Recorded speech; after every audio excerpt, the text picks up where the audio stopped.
The following is a production of DallasCowboys.com and the Dallas Cowboys Football Club. How about them Cowboys? Yeah! Go Cowboys! Let's go, baby! Are you ready for a break? Yes. Are you ready for a break? Absolutely. Ready for a break? Yeah, and so much for that. It's time for The Break on DallasCowboys.com. We were on the break! With Ambar Garcia, Bryan Broaddus, Voch Lombardi, and Derek Eagleton. It is Tuesday, October 14th, 2025, Season 21, Episode number 57. Welcome to the latest edition of The Break. We're live from the SWBC Mortgage Studios at the Star, presented by LG. LG is the world's #1 OLED TV brand for 11 years and counting. See why at LG.com/OLED Evo. All right, let's go. Let's talk a little Cowboys football. It's a reset day. We start moving the conversation Week forward. 6, reset day. Yeah, it's a reset day. We're gonna start moving the conversation forward. In the second segment, Bryan is gonna have some games for us inside the brain of Bryan Broaddus. Oh, I've got some. And that should be interesting. Yep. In the third segment, I'm glad you're more calm today, okay? Yesterday, you were a little heated. Nah, he almost broke this chair he did. right before we went live. So That's today. That is true. that's a lie. People missed that. You guys Bryan, are you an angry person? Do we need to talk? Are you an angry person? call 1-800. No. You got to know your teammates. You know? You got to know your you mean? teammates. Yeah. What's you trying to say? You can draw your teammates off sides Oh, okay. every once in a while, you know? You did yesterday. You kind of did. got me a little heated. I did. You tried to make it seem like I was saying I was surprised by You this were. defense, You and I was were. like, I ain't surprised by this defense. You were surprised. I was not surprised. I was looking right at that camera when I said that. Every one of you went, whoop. I mean, Because you was wrong, you wouldn't Yeah. tell you why. That's why. Right. He was Because Bryan was I on these serve my- tangents where he starts baiting you. Yeah, But yeah. then he won't let you talk. He won't let Yeah. you He won't let talk. you talk. So he's baiting you, but he won't let you talk. Derek, tell me why Dak Prescott Yeah. is the worst quarterback in the league. Yeah. Tell me why. Right. Tell me. Right. No, but that's the problem, Right. Derek. That's the problem. We put a lot of money into this guy. Just cut you off, please. Yeah. That's Yeah. blood. It's funny, but he gets you. He'll get you sometime. Been working with you a long time. You should know that. All right, here's what we're going to do in the first segment, though. I do want to talk about the NFC East. It's gotten pretty interesting here over this last weekend because everybody in the division except for the Giants, who are sitting at the bottom of the division, lost. Yeah. It's a good win for the Giants. Absolutely, it was a good win for the Giants. And quite frankly, and this is a little bit of what I want to talk about, right now, if you look at how the teams are performing in the NFC East, you got to think the Giants aren't really out of this thing. They are seeming to summons a little bit of what I call that magic that the Cowboys had in 2016. You get a brand new play caller. Brand new quarterback, brand new running back, and they have a little flair to them. They can play football, but they have a little bit of flair to them. So it creates a little bit of excitement, and I think it actually injects energy into a team. And you're seeing that right now for a defensive front in New York that already has talent. I think now they're starting to believe maybe we can win. That becomes a very dangerous team. What are your thoughts? Man, that's the thing about these young guys is there's not a whole bunch of film on them, and you don't really know how they get down really early. But the more film comes out, the more those powers just kind of go away. I don't want to sound like a hater, but Jackson Dart is playing better than Russell, Cam. And look, there's a lot of people say, well, Voch, Scatterbo look like a first round pick. No, he looked like a running back that could be drafted late and do well in the league. Shouts out to him; he's doing just fine. I think the Giants will do. They're on pace. They're on pace. The Eagles playing bad could do a lot to do. They can have a lot to do with it. I'm not fearing the Giants, but boy, like I said, you are good enough on offense to compete with everybody, but your defense is bad enough to compete with anybody. So if you see the Giants again, I wouldn't be surprised if they go back out there and do what they did to you last week. But with this, with these young guys, I'm kind of thinking right now, I don't know how bad the Eagles are because the Giants went and lost to the Saints, so I don't know.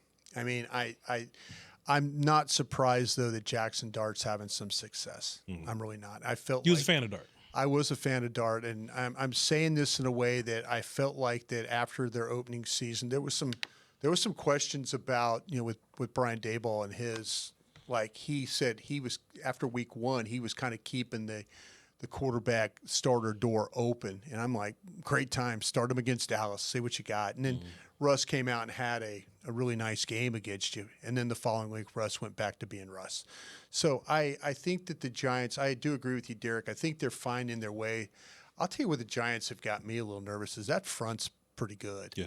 That front is something you're going to have to deal with in the future going forward. And that's the thing. If they find their quarterback, they got a running back that's kind of just captured everybody's imagination with his play and his just craziness. It's like a frat boy mentality that they have there with the Giants right now. When you look at Dart and Scatterboo, they're just kind of that energy is kind of been something that the city and the team really needed. And but I don't know in this division how good the Eagles really are. I mean, I think there's some questions about them. We're going to dive into tape this week about the Commanders. This division, man, you let one get away this past week. Sure man. did. You just really let one because you just don't know when you're going to get more opportunities like this to take advantage of the situation with the Eagles and the Commanders. Everybody losing. I mean, those are That's upset. like 3 already that you let get away. That's upsets right there. I mean, that's. For the Bears to go into Washington and win that game, that's an upset right there. Give the Bears some credit for the way they play, but this division is clearly wide open right now. Yeah, go Giants. I mean, anytime you beat the Eagles, I'm happy. And I feel more confident facing the Giants than facing the Eagles. And we're going to have to play them both, obviously. But you got to do a little more to impress me. I'm not that easily impressed. It was impressive, the fact that they beat the Eagles with that final score being 34 points on the scoreboard. But at the same time, like, okay, keep doing it. Be more, let's see if they do get on a roll.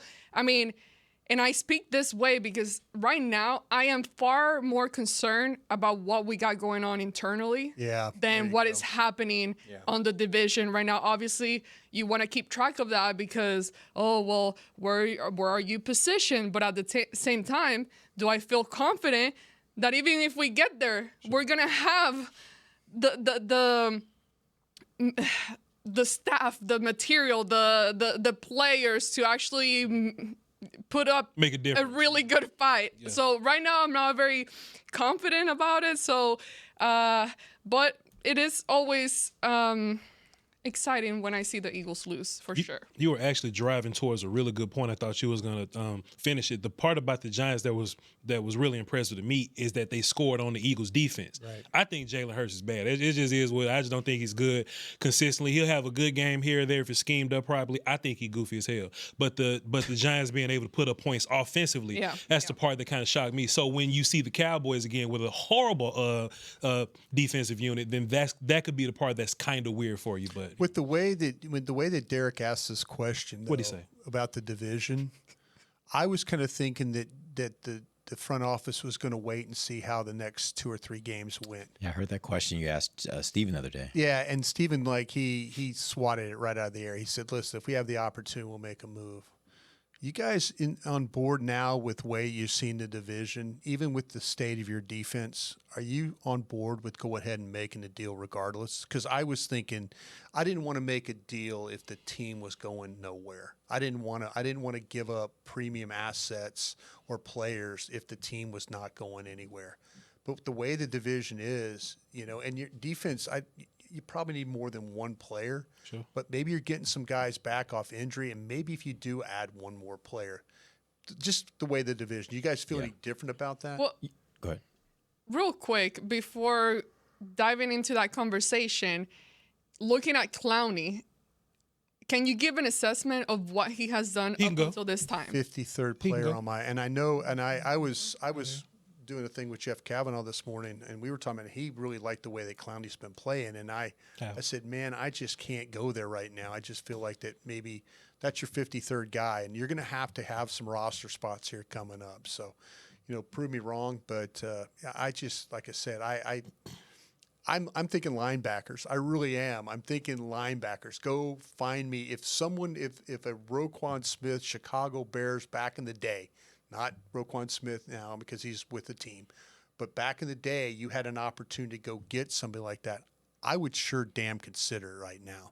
And earlier I was kind of like, well, let's see what this team really, really is. But with the state of this division, maybe you can go make something happen if you go add a player or two. I don't think my opinion has changed. We had a similar conversation last week. I don't think my opinion has changed necessarily. I would be very, very leery about giving up one of those first-round picks. And last night did a lot to show me why. If you watched the Atlanta Falcons last night, the pressure that they're able to apply, mainly because this last draft, they said, we got 2 first-round picks and we about to go get some dogs. Yeah. And now they can apply pressure. You can remake a defensive unit with the number of first-round picks Dallas has coming up over the next 2 years. You could remake your defense. I saw the Cowboys do it in 2005 when they had Marcus Spears and DeMarcus Ware, and that defense was deplorable before that point. And all of a sudden, now they were set for years to come. And then you use some of the later-round picks even to get guys. You got a Candy, you got a Kevin Burnett, you got a lot of guys that could fill roles for you. And I am of the belief that if you're going to pass on a guy like Micah Parsons, the way you really make that effective is you take those picks and you turn them into transformative moves. And I don't know, unless you're telling me I'm going to go and get a guy that has the makeup or the profile of really great player, still in his first contract, that I know I can sign for the future. That would be the only scenario I'm willing to even talk about those first-round picks. Yeah. Otherwise, I'm looking at guys who are in their 30s, still playing good football, but in their 30s, I'm trying to rent them for a year or 2, maybe 3, and I think I can get better play than what I'm getting right now. That's the only kind of deals I'm trying to make right now. Again, unless that one falls in your lap where it is just a really great player, still in his first contract, the team doesn't really want to keep him, they don't think they can sign him, and Dallas does think they can sign him. Like a Amari Cooper type. Yes, then it's worth going out and spending some of that first round capital. Otherwise, I'm not willing to do that. Yeah, Jerry Jones on the radio this morning said that nothing is untouchable. I think he lied. I'm saying that on the microphones that he paid for. I think Derek is on to something, and I'm right there with him. I think that they made this trade in some attempt to get a whole bunch of dudes. Like, that's their thing, right? Oh, man, we can get Micah, or we can get 5 guys. And I think their way of getting 5 guys are those picks, or taking one of those picks and trading back, and now you got like another couple of 2s in there that you can, because you lost your 3 with Pickens or whatever, right? I think that's kind of how they're going to approach it. I don't know. I don't have the numbers in my phone. But that's what I would do. As of now, me, Bryan, and Derek and Amber all fought together last week because he wants to go and get a dude. I'll take a 5 and just get a really good player right now. I don't want to keep saying the same old thing, man. You don't need to be special. You just need to be good enough. And look, man, I'm sorry if I'm disrespecting anybody and they listen. I apologize. I've watched the film and I'm trying to be honest. If you give me a linebacker that's better than Murray, you give me a pass rusher that's better than Sam Williams or like Clowney or something like that, you give me some safeties. We don't have to. I wouldn't even go safety because I think safety will get better if your pass rush and your linebackers are better, right? But if you could just do something to just deal in that front 7, I think you get a little better. Please. Back me up just a second. Yes, sir. You think that some of the issues, and I'm not trying to call out a specific person, but you think some of the issues that they've had at safety will improve just by a linebacker and pass rush? Because I look at some of the safety issues, some of the busted coverages, which we've seen almost every game. We see at least one of these, right? Sure. I believe that's not a reflection of necessarily the other guys. That's just maybe it's scheme, maybe it's what they're being asked to do. Yeah. But I don't know that's an area where I'll put it like this. If you told me right now I could go out and get myself a really good safety and I could give up a 4th-round pick, I don't know, something like that, I would be very interested in that. As much as I am linebacker. What kind of safety would you like? Like a rangy. I want a rangy safety that can play on the back end. That's what I want.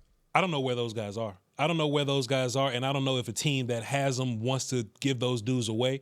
Plus, I just think that the easiest, like safety is the easiest fix out of everything else. Like if I had 3 picks to use, I would use like a linebacker and 2 D linemen. I wouldn't even think to use safety. I think the best way to deal with safety is to make sure that Donovan's not covering Teteroy McMillan in man or match, however they was in there, and just make sure everything else is kind of sealed up. You're talking more, it's more of a scheme issue. Sure. Okay, if you want to say it like that, just if I had limited resources, I would rather go linebacker, edge, D-line rather than safety. Safety is like luxury when you're looking at how bad you are everywhere else. Well, and the reason why I asked a question earlier about Clowney, and going back to the point you were trying to make, I know it's not necessarily comparable because you're asking for a player that's slightly better than Clowney and what he was brought in, he was expected to create some kind of difference, and he hasn't. So my question was leaning towards, even if you get a player that's slightly better, is it enough? Is it enough to bring in a guy like that and plug it into this current defense? Or are you going back to now you're just wasting those capital from the draft? So here's another question, and I might be teasing this on the other side of the break for Derek. Look at you. I thought more of Clowney and Sam and Dante, and as far as last week go, and Kenny Clark and Oso Digizua. So even if we go get some character in the West Coast or the Midwest, maybe it's something else going on in here that's the reason that they not bad. But we'll talk about it some more on the other side. We will take a break. We'll come back and we'll get back to that conversation. We'll be back. DallasCowboys.com radio. How's it going? You see that Cowboys game? Oh, I watched. Been seeing some good things. Totally. They have some talent. Yup, some great talent. And they got some fight. Hoping this is the year. Me too.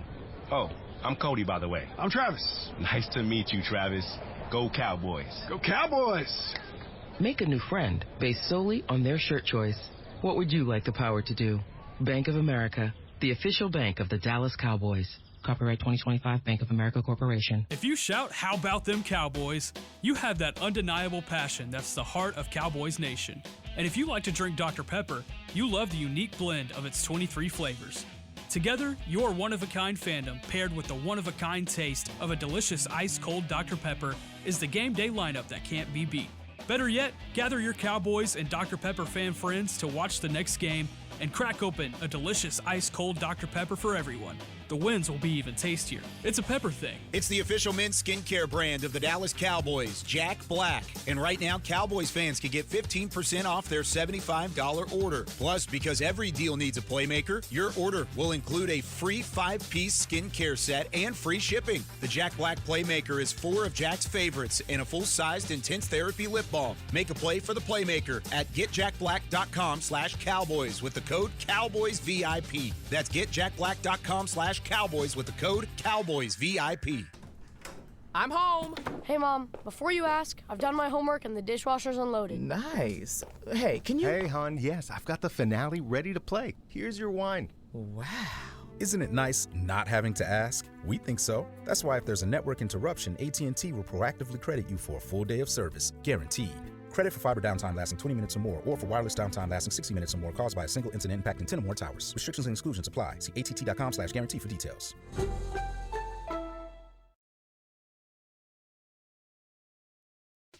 Back to the break.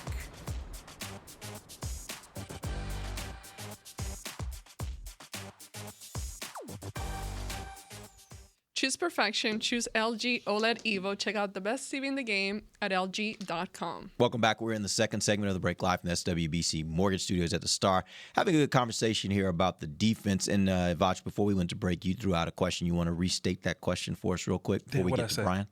So Ambar, to your point, Ambar was basically saying, just in case anybody driving around watching this live and just jump back in, Ambar was, saying, hey, you could use your capital to go get a guy, but what makes you think, because of all the, just all the answers that we've been looking for as of now, what makes you think that even if you did go and get some help, that you wouldn't just be wasting your resources because those guys aren't working? Would you get the same result that you get from Clowney? And that just made me think. I thought much higher of Clowney from his last 2 years, or Fowler from his last year. Everybody thought that Sam was going to show up and be a guy for you. Sam was a guy that in 1 year got like 4 sacks in like 2 games. It was like, all right, man, Sam, there's going to be something in this year that we think Sam is in now. So, like, is it something that's going on?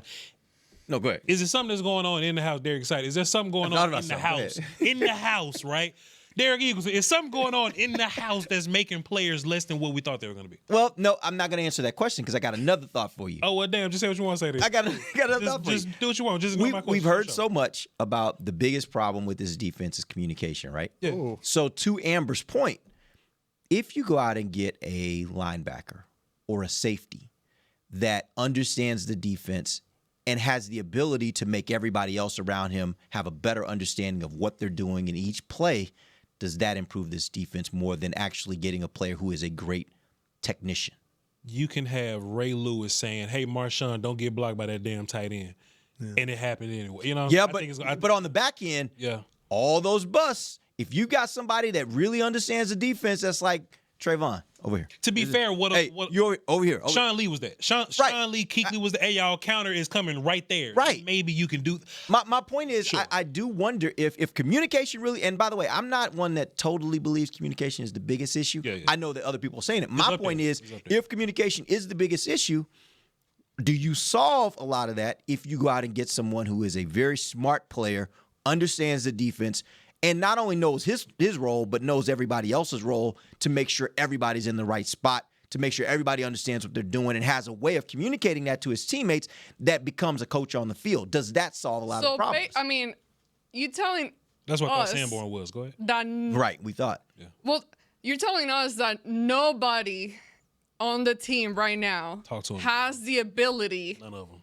to understand, communicate, translate. If you're saying you have this big, if you're saying that the major problem with this defense that is operating at the level that they're operating is communication, then yes, I question whether there is anybody in positions. And again, there's certain positions where you can influence that more than others. A defensive tackle is going to have a hard time communicating that to everybody. A linebacker sees everything, should be able to communicate everything. A safety should see everything, be able to communicate to everyone. Cornerback's on one side. He may not see everything to be able to communicate to the other side. So that's what I'm saying. If you had a safety or a linebacker and your biggest problem is communication, does a smart player who understands the defense and understands in this type of scheme what everybody's doing, does he solve a lot of those problems? I don't know. I have a hard time believing that out of that whole group, no one has the mental capacity to do that kind of role. And my thing is, again, it helps when you have a veteran guy with experience that's able to,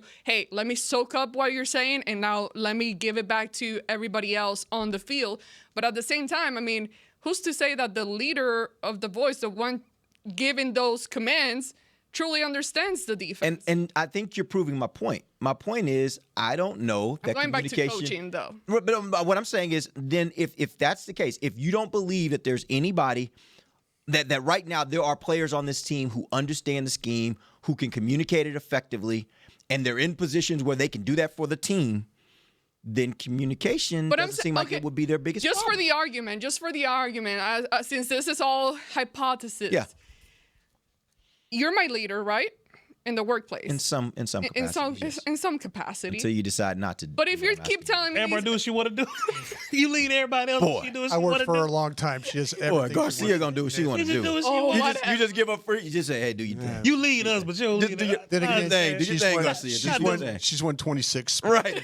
And I'm like, the moment She gets to do what she got leverage. Look, pretty much. By the way, it goes like this. The moment you start messing up is the moment I'm gonna start saying something. Yeah. As long as you're not messing up, man, do your thing. Handle your business. Do your thing. my point. What's your point? To Go my ahead. point, if let's say what you're telling me is a bunch of gibberish and you yourself don't really understand, or you know, because sometimes it's hard when you don't fully believe something and are fully committed into the game plan or that you have created, it's hard for you to translate that to somebody else. Wait, so are you trying to say that you think? I'm not trying to say nothing. You can interpret that however you want. Okay. Talking to this man like this, though. No, but do you see what she's 26 You see where she's going. You see where she's going. Yeah. Like I don't know if I buy that. I don't know that I buy. I would say this: if it was a first and if you're and going, granted, hold on real quick, just to make clarify something. I'm not talking based on anything that I've seen exactly or heard per se, but Sure. I'm just giving another hypothesis. If you're saying that you think that coaching doesn't fully know how to present it to the players, then my question would become, this is not a staff that doesn't have experience. This is not a staff that hasn't at some points been successful in the NFL being able to coordinate a defense. So if that's the case, why all of a sudden now can they not effectively communicate the defense that they've had success with in the past and been able to communicate? Like, that would be my question. Good point. I think there's a guy that's really smart. And the last administration thought he was really smart, and he picked it up real fast. And the one before that, Marist. Maris Liv, I think he's really smart, and that's been his game. Like Notre Dame, that was his game. Yeah, with Quinn and Zimmer. Zimmer talked to Bryan. Like, hey man, this Maris dude. But well, if you want to talk about that, Bryan. But for whatever reason. And maybe this goes back to if a different coach was in power or a different coordinator was in power, maybe something different will happen. Hey, coach, what you seeing in 59 that you're not seeing in 35? What are you seeing in 54 that you're not seeing in 53? I don't want to hear nothing else about James Houston and his run grades because everybody else's run grades are ridiculous. James Houston was actually good versus the run this last game. He was on the field with, like, 13 plays, Bryan? A lot. Nonsense. I need to know. I would love to ask him, but I ain't got his number. Bryan, what do you see in some of these guys? And not replying back. And sometimes Maris will be on the field. Still no response. And sometimes Maris will be on the field and he'll be like out wide at like a safety looking spot or like a wide will guy or a Sam guy. And I would love for Maris to be the green dot guy, but for some reason they're trusting Murray to be green dot guy. They rotate linebackers all the time, but they don't rotate Murray. They rotate all the other guys, but they leave Murray just right out there. I would love it if Maris I would just love to see what it's like because I don't know what it's like. What Maris would look like orchestrating, calling out, green dot, calling the plays, relaying information. I think I would assume that he would be better than that because Kendrick Murray, no disrespect because I might run into you out here. Since you was in college, I've never thought of you to be like this high processing guy. You've always been a physical downhill guy, but I never thought of you to be a processor type. Like if you was a Sam linebacker type, I would expect that from you. Maris was always, I'm green dot, communicating with everybody guy. I would love it if Flus gave that a shot. Well, the interesting part will be, and of all the injuries they got and guys that they expect to have back at some point, the one that's most interesting to me, and I would suspect for most people, is DeMarvion Overshown. For sure. Can he come into a defense like this and kind of get guys a little bit more on the same page and bring some excitement, enthusiasm? Is he that player now that opposing offenses say, you better know what he is? Because he can do a lot of different things and he can make plays. Because that's the problem right now. I don't think there's anybody out there that's making plays. Maris made the punch out. I don't think you have a consistent guy that week in, week out is consistently making plays for the defense. And that, to me, I think is as big of a problem as anything else. If Demo comes back and it's him and Murray out there, then Flus out there rat gambling. Well, pardon me, I'm from Mississippi. He's gambling with money that he doesn't have. He's using ammo that he doesn't have. Like he's not allocating resources properly. If Demo comes back and Murray's still green dot guy and Demo's like the will do. Let Demo and stop laughing. Let Demo and Leofile work together, and I think that. I want to know what Bryan's thinking because I see a lot of. I work with him every day. You know what's funny though? The one thing there's no rat gambling. Yeah, the one thing that's funny is like. Country sayings are country sayings everywhere. Yeah. Like I'm from the country, and you say stuff, and I'll be like, "Oh," and I'm like, I don't know if anybody else knows what he's talking about. I know what he's talking about. Yeah, it's a language, you know what I'm saying? It is rat gambling. Chad, y'all ever heard of rat gambling? Let me read you. I've been rat gambled by somebody. Please move on. That's the first for me. Of course it is. You're learning so much on this show. I don't know that it's good stuff, but you're learning so much on this show. All right, we're gonna take our final break. We're gonna come back. We're gonna dive inside the brain of Bryan Broaddus. Bryan's got some questions for us. We'll see how much they challenge us. We'll be back. DallasCowboys.com radio. I'm home. Hey, Mom. Before you ask, I've done my homework and the dishwasher's unloaded. Nice. Hey, can you... Hey, hon, yes, I've got the finale ready to play. Here's your wine. Wow. Isn't it nice not having to ask? We think so. That's why if there's a network interruption, AT&T will proactively credit you for a full day of service, guaranteed. Credit for fiber downtime lasting 20 minutes or more, or for wireless downtime lasting 60 minutes or more caused by a single incident impacting 10 or more towers. Restrictions and exclusions apply. See att.com/guarantee for details. If you can't be at the stadium, there's no better way to watch your Cowboys than on an LG OLED Evo TV. That's because everything you see is more lifelike. Every play, every hit. I mean, you might as well be on the sidelines. That's how clear it is. It's all thanks to LG's legendary technology. Perfect black, over 8.3 million self-lit pixels. No one comes close. LG OLED Evo is the best TV in the game for a reason. See for yourself at lg.com/OLED Evo. It's the official men's skincare brand of the Dallas Cowboys, Jack Black. And right now, Cowboys fans can get 15% off their $75 order. Plus, because every deal needs a playmaker, your order will include a free 5-piece skincare set and free shipping. The Jack Black Playmaker is 4 of Jack's favorites and a full-sized intense therapy lip balm. Make a play for the playmaker at getjackblack.com getjackblack.com/Cowboys with the code CowboysVIP. That's getjackblack.com/Cowboys with the code CowboysVIP. How's it going? You see that Cowboys game? Oh, I watched. Been seeing some good things. Totally. They have some talent. Yup, some great talent. And they got some fight. Hoping this is the year. Me too. Oh, I'm Cody, by the way. I'm Travis. Nice to meet you, Travis. Go Cowboys. Go Cowboys! Make a new friend based solely on their shirt choice. What would you like the power to do? Bank of America, the official bank of the Dallas Cowboys. Copyright 2025 Bank of America Corporation. From the field to the festivities, Lucchese embodies the essence of luxury and tradition. Handcrafted with meticulous precision, each pair offers unmatched comfort and style. Stand tall while you're tailgating or cheering in the stands with the Dallas Cowboys collection by Lucchese. Shop the collection today at the Lucchese store at the Star in Frisco or online at lucchese.com. Lucchese, the official boot of the Dallas Cowboys and Dallas Cowboys cheerleaders. Back to the break. AT&T connecting changes everything. They try to pay you in fun. Welcome back. We're Hey, in the Cash final Man. segment of the break live from the SWBC Mortgage Studios at the when I Star. was here. We didn't do blockchain last segment, did we? No, we're about to do it right now. That's what I was about to do. Oh, there it is. This segment brought to you by blockchain.com. Boy, we was going to end this show and not talk to blockchain. We always going. They We want don't their remember money back. blockchain. All right, Brian. Let's dive inside the brain of Brian Broaddus. Yeah, What you got? you guys already answered question 3. Give your Good. best guess to why this team struggles with communication. So we'll move on. But I will offer this question to you then in another form.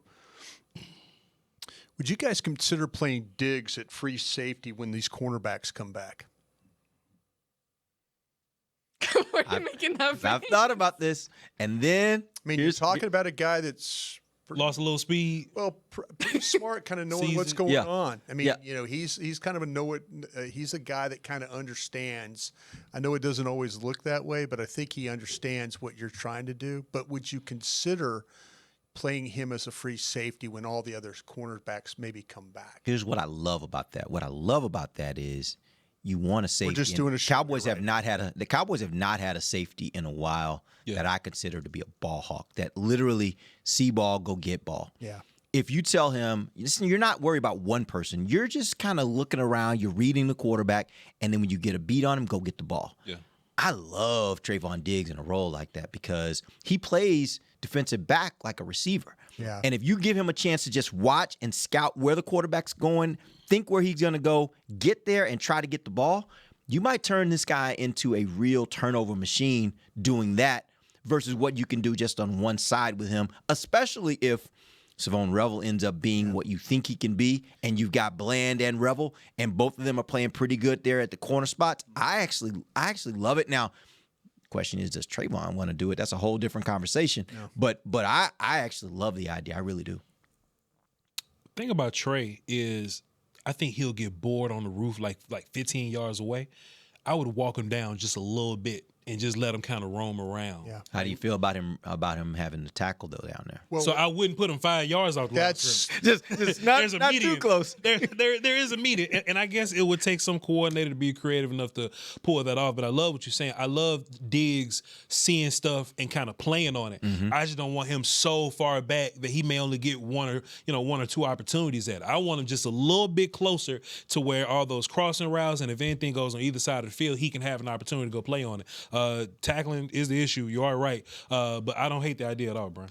See, that's the kind of thinking outside the box, the creativity I'm looking for. That's what, love Take it up a notch. Love it. Yes, I love, because honestly, that had never even occurred to me. Like, I never even thought of that as even an option. You ain't on Twitter. Twitter talk about this. Oh no, all day. I'm. So you got off rid of that. Twitter. Yeah, Yeah, she my life became a lot better after. That's crazy. Yeah, very toxic environment in there. But That's facts. anyways, no, I love that. Now, is that a possibility that you actually absolutely not see them doing that? That's the issue. You know, It's fun for talk. we can get creative here and talk about it, but that's the thing. Like, I don't know if they would actually even consider doing that. I think you have to help yourself thinking about playing some I think you have to think about keeping a guy down now with the way the run defense is. You're going to have to play some single high stuff, and maybe this is where Diggs can help you. Diggs is a gambler. Diggs he's a guy that kind of sees some things, and if he feels like in the game, I've seen him think about, okay, this guy, I know he's going to run a slant here. I'm going to jump this route, or I'm going to play off this coverage. I'm going to let my guy go to the middle of the field. Yeah. I think that you kind of find the creative side of him that way. The tackling, there were a couple times where he actually had to tackle in the game, and he was able to come up. Does he want to do it all the time? Absolutely not. But that's why you have guys. I would consider playing Reedy Stewart down as if you wanted to play, if you really want to be fun and with the cornerbacks, play him almost like a strong safety. Play him down in the box and let him go and tackle people. That's where, he's a smaller guy, but he makes plays that way. He's one of the guys that you absolutely don't have to worry about. But the thing with Diggs, I think it draws from his creativity a little bit, but I don't think they'll do that. But it's just an idea. Brian, did your phone say anything about Carson or not Winfrey this week? Not in a while. No, not yet. Not Winfrey neither. Nothing. Okay, cool. Nothing yet on that. Honestly, that right now, based on what we've seen from Carson last season, what we saw in training camp before he got hurt, how much does he help you right now? Where I was going with that, because if Trey's on the roof and if Reedy's at box safety, now you need some more corners. No, that's what I'm saying. I think that's what I'm saying. Yeah, you got to think about.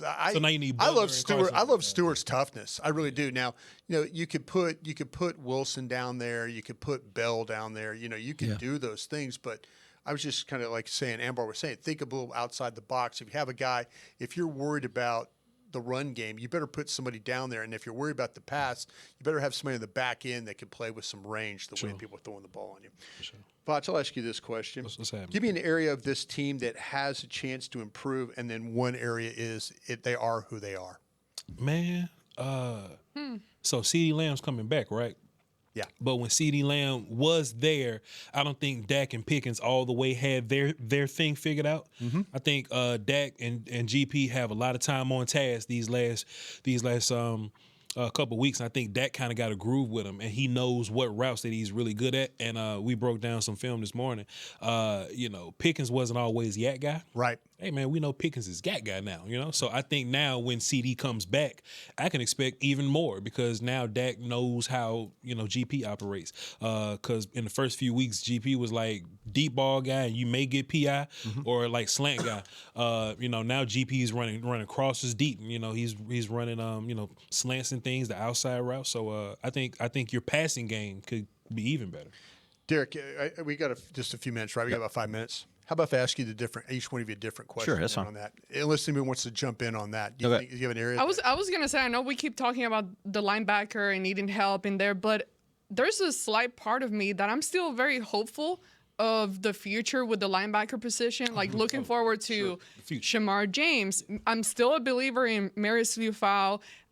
Obviously they'll have Overshown coming back, which I believe the reports have been said around Thanksgiving is for. Well, yeah, Jerry said this week on his radio show, he said that he expects that they could open. No, was it Steven? One of them said that they expect within the next week or two they might open his window. They might have him actually back on the field practicing. So yeah, it's looking very positive, I think, at this point from everything. So out of all the negative stuff happening there, that's an area that I still think, is he going to take you to that next level? Yeah. I'm not saying, hey, let's get wild and crazy, but I do think it's going to improve. Derek, can fix one thing right now on this defense. So you can defend the run or defend the pass? Defend the run. I'm just a big believer. When you can't stop a team from running on you, it feels like things are hopeless.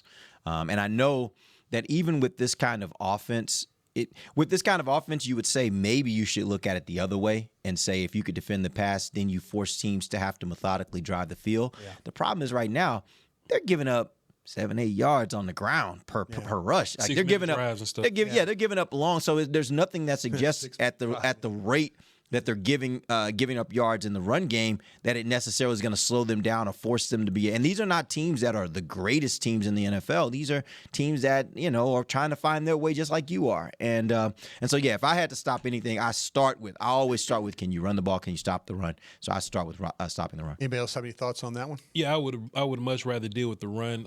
Like this last Panthers drive, man, that 6-minute drive, that 7-minute, that's ridiculous, man.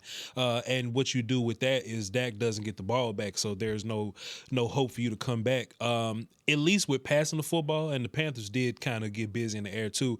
But you almost got some sacks there.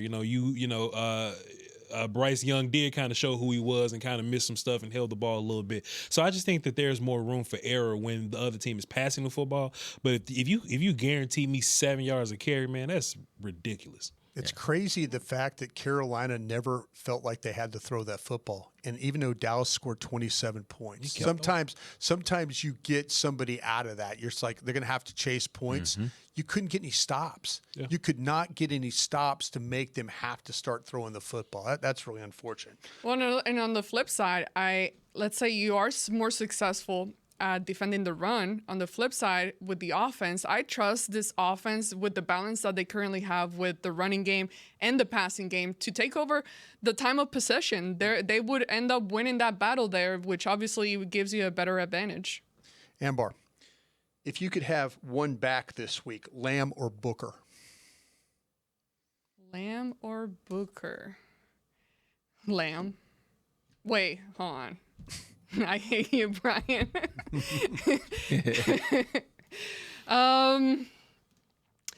Okay. How long has Booker been out now? A couple weeks, about 3 weeks. 3 weeks. He got hurt in the Chicago game. Chicago. Okay. Bass kind of flopped around a little bit. Yeah. And Deron Payne's coming to town. Bass flopped around like a bass. You got some, but I'm still thinking, now with the kind of rhythm that Pickens has taken and all of that, I'm more excited to see Lamb coming back into the mix and them being that duo that we've all been waiting, because when they've been together, we still haven't seen them both be mutually explosive. Obviously, there's always one that's going to be the more dominant one based on how the game is played, but I think I would be willing to say I'm more intrigued to have CD back. Yeah. Okay. Lamb is your better guy, but I want to get back to running the football. Or just my run game being so untouchable, so Teflon that I can move 3 techs and 1 text again.